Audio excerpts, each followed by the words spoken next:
একটা জাতি শ্রদ্ধার সঙ্গে যখন তার ইতিহাসকে স্মরণ করবে সেটা গর্বের। কোন প্রেক্ষিতে বললেন দক্ষিণ কাথির বিধায়ক অরূপ কুমার দাস? একটা জাতি তার ইতিহাসকে সবসময় শ্রদ্ধার সঙ্গে, সমৃদ্ধ ইতিহাসকে শ্রদ্ধার সঙ্গে স্মরণ করবে, এর থেকে ভালো কিছু হয় না। বীরেন্দ্রনাথ শাসমল, মাতঙ্গিনী হাজরা, সতীশ সামন্ত আমাদের কাছে গর্বের ব্যক্তিত্ব, অত্যন্ত গর্বের ব্যক্তিত্ব।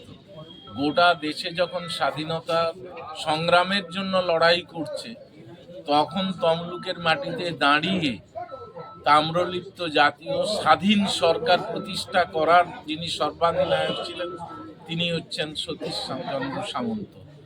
সুতরাং তার পূর্ণায়ব মূর্তি আজকে যদি প্রতিষ্ঠিত হয়, এর থেকে মেদিনীপুরের মানুষের কাছে তো গর্বের কিছু নেই, গোটা সমগ্র পশ্চিমবাংলা ভারতবাসীর কাছে গর্বের বিষয়। এটা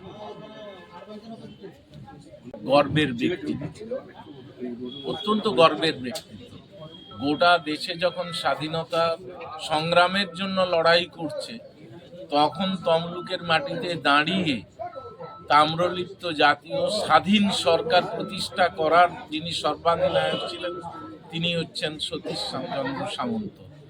সুতরাং তার পূর্ণায়ব মূর্তি আজকে যদি প্রতিষ্ঠিত হয়, এর থেকে মেদিনীপুরের মানুষের কাছে তো গর্বের কিছু নেই, গোটা সমগ্র পশ্চিমবাংলা